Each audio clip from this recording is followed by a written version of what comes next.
right, really not much to update at this point. We got 3 practices. First padded practice on Tuesday, which is not full pads. Can't do full pads until tomorrow, I think. So, but you know, it's like most first day pads are, just a little sluggish, and guys trying to get used to their pads. And they've been running around for 3.5 months without pads, so putting those on kind of bogs them down a little bit. But you know, ended the first padded practice with a lot of energy. You know, which was good to see.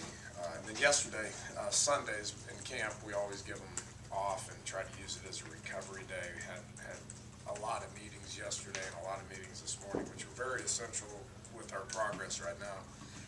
And then this afternoon, we'll get back to getting in with another day of pads before tomorrow being full pads, which will be a lot more contact. So just kind of where we're at, you know, a lot of position battles. I know you guys want to, you know how each and every one of the position battles are going, so if you have specifics, I'll take the questions. But do think that there's a lot of competition at every spot, which was something that we were excited about coming into camp, with the numbers being like they are, a lot of the returning guys, and then adding as many new guys as we can. So a lot of position battles going on, which is exciting to see. So if there's some specific questions on guys, then I'll be happy to answer them.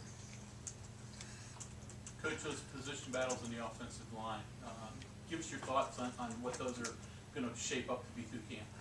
Yeah, I know one of our guys kind of gave you a temporary depth chart, you know, the starting lineup, but we'll keep adjusting that.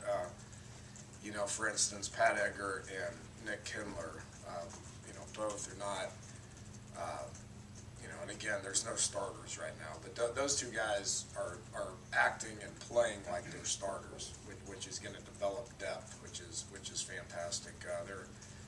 They're 2 swing guys right now. Nick could play either one of the tackle spots.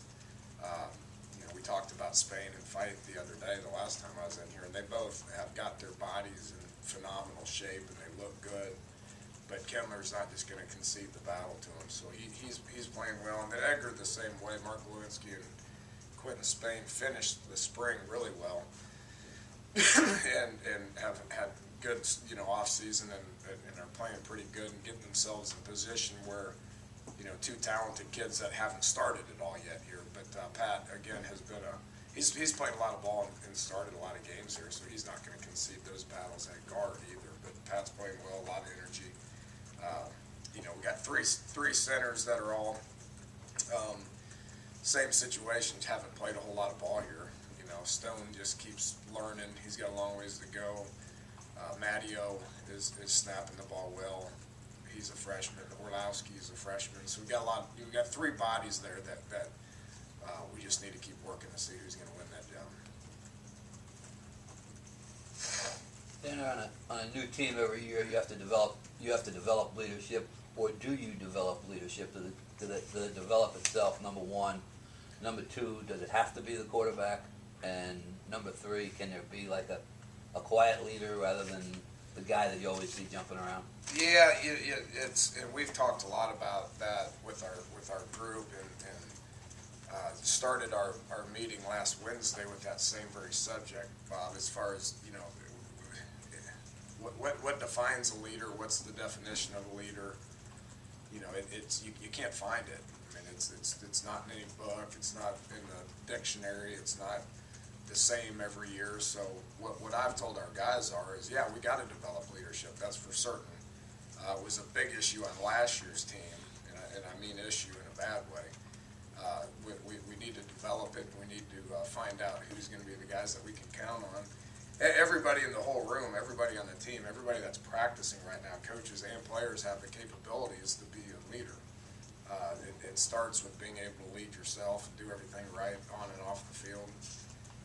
And then you got to get yourself in position to make plays, and once you have opportunities to make plays, you know, then leaders kind of step up and make those plays. But does it have to be the quarterback? Naturally, it kind of takes place that way, yeah. It doesn't have to be. You know, I told all three of those quarterbacks right now, you're not gonna be in any leadership groups with me, just because they got other things to worry about right now. They gotta worry about, you know, getting better at being a quarterback and being the starter. It'd be hard, can a backup quarterback be a leader? Yeah, you know, but he's gotta, you know, he's gotta have a role, and he's gotta embrace that role, and he's gotta accept the role, and he's gotta do that. So, but none of those guys we're not focused on that right now with them. Maybe you said leadership, at least in some ways, was an issue last year. Here, expound on that. Don't want to expand on it. I've said for a while that we're not going to talk about 2012.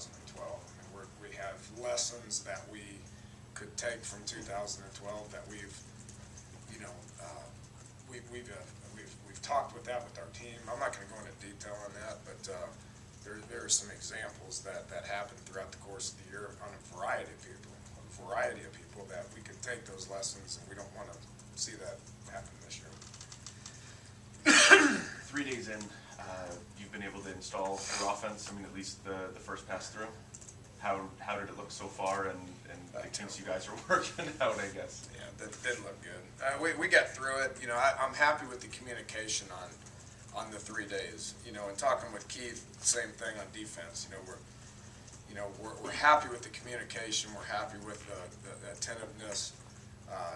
Right now, we're playing as many as 3 to 4 people per position. You know, we've got a lot of bodies, and it obviously has to get, you know, that has to get narrowed down to a 2 deep, and then it has to get narrowed down to your starters and so on and so forth. And obviously, we're not in position to be able to do that. So much like spring ball, even more so than spring ball, you're playing a lot of guys right now that are not going to play in the game, just because we're trying to develop that depth chart. We'll get through it 3 more times. We'll go today, tomorrow, and Wednesday. We'll get through it for 3 more times without even doing any live settings.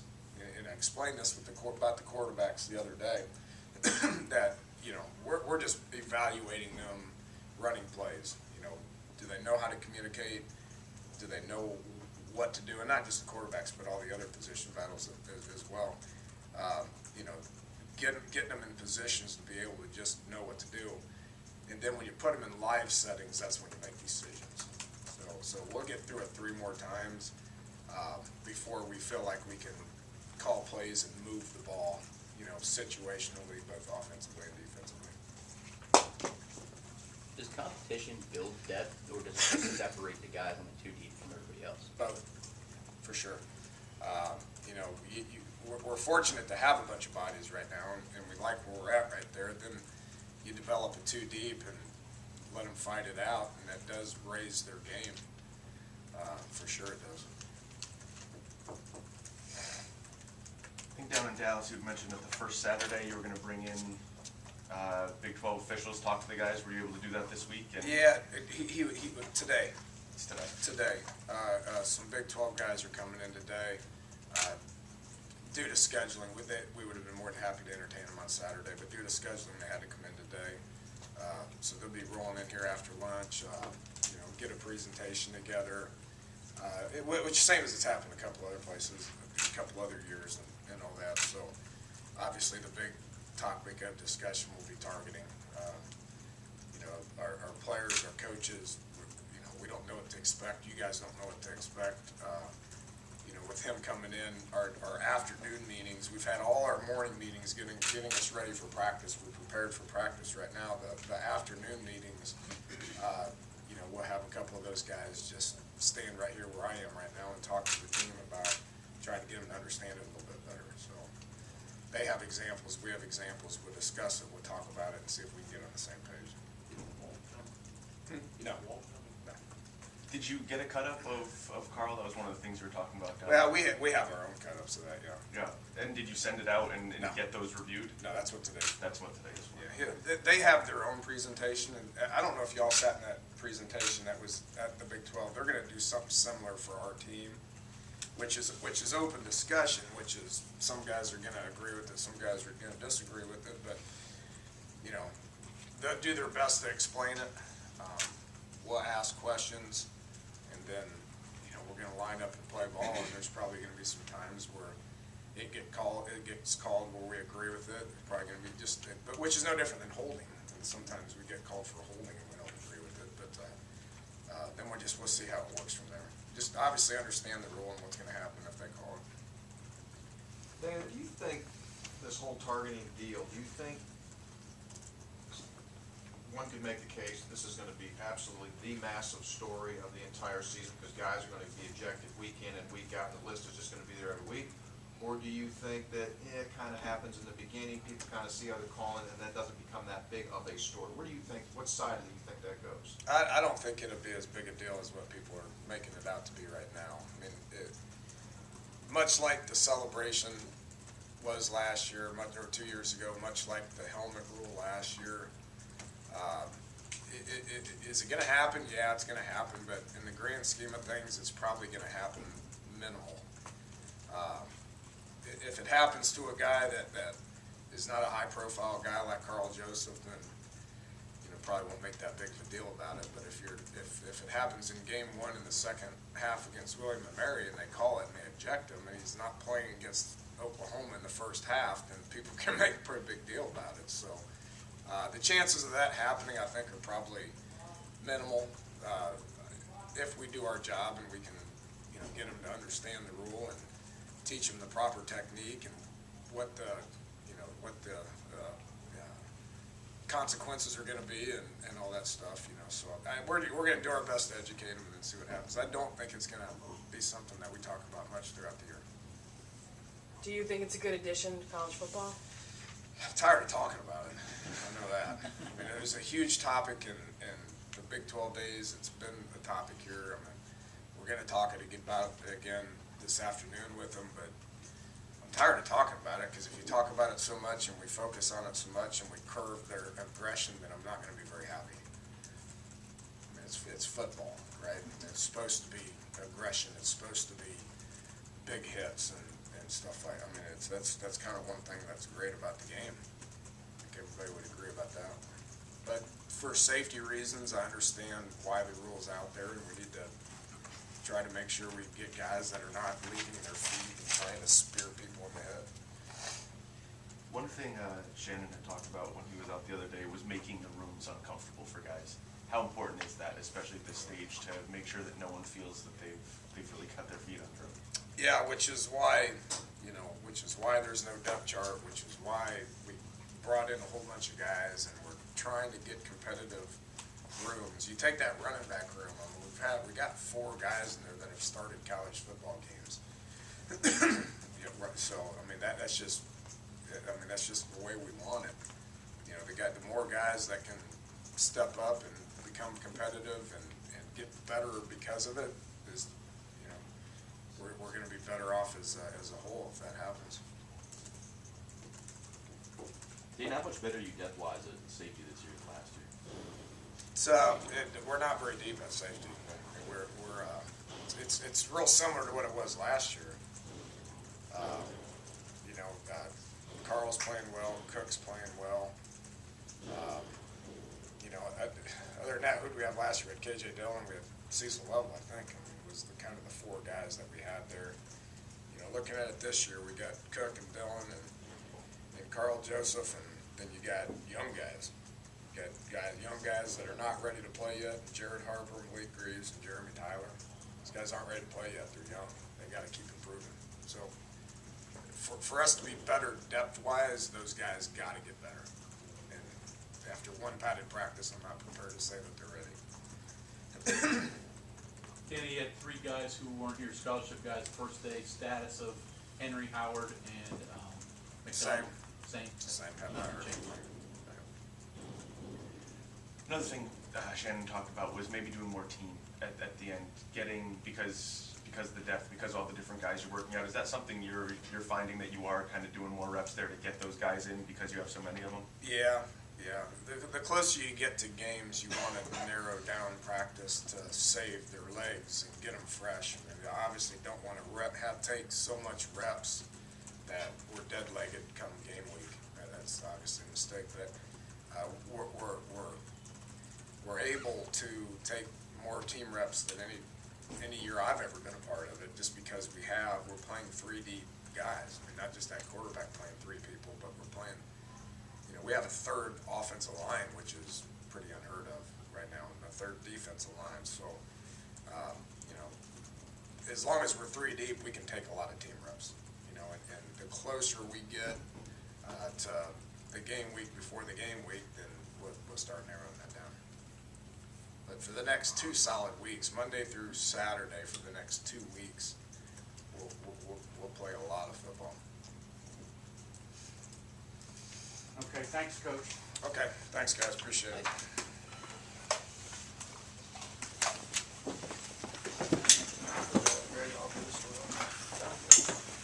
Right in line.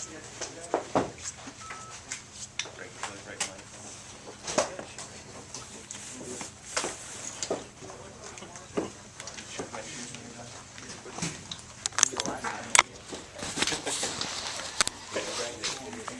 No, we don't.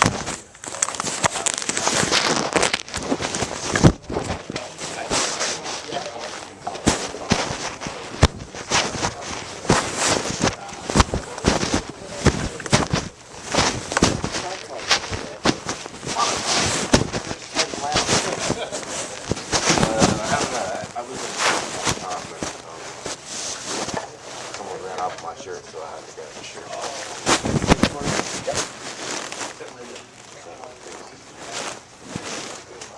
You gonna be here tomorrow? Yes. See you tomorrow. See you then.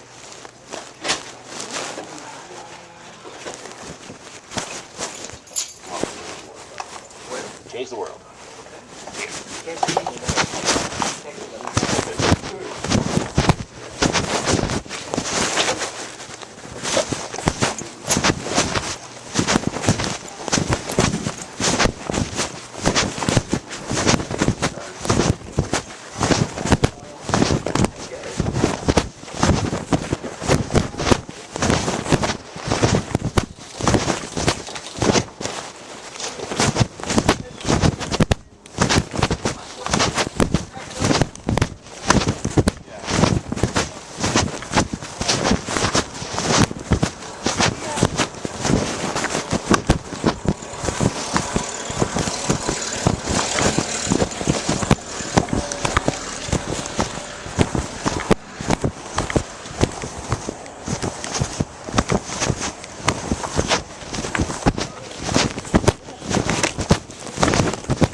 not get my voicemail? Oh, cool. What's up? Oh, don't worry about it. As long as you get it to me sometime. I can't do it on my computer for whatever reason. Probably very lazy.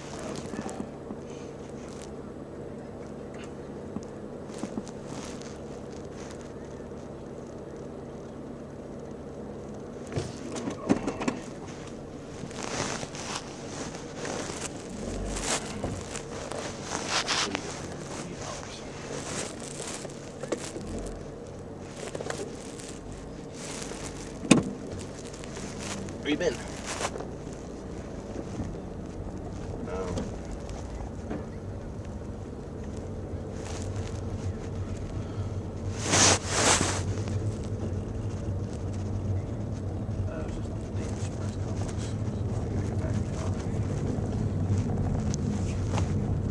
I haven't heard from mom and dad yet.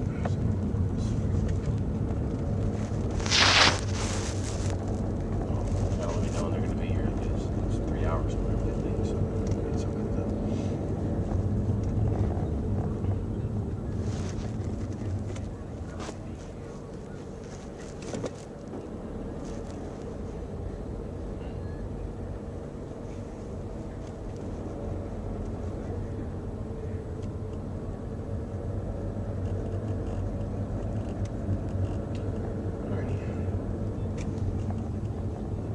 Well, whenever you can send me those when you get a chance, that would be great. Going back home. See you later then. Love you too.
Hello.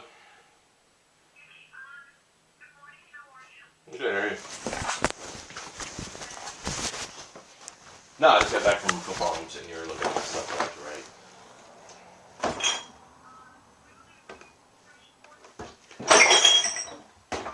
Sure. Are we making pasta? I thought that was the plan when you guys left. We might try the squid ink. I wasn't sure if that was a thing or not.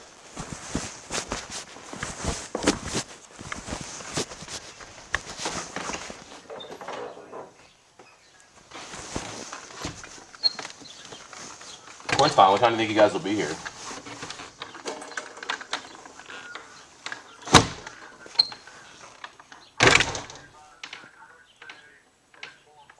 Okay. So I'll leave the key if I'm not here, but I might be here. I might be here. Yeah, get the corn. That's fine. And we'll figure out dinner. We can make pasta. We can make squid ink. We can get something else. Not a big deal. Joanne's not a big eater. Aaron is. I don't think Aaron will do the squid ink, but if we don't do that, I might cry. We'll be okay. Alrighty. See ya.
Oh,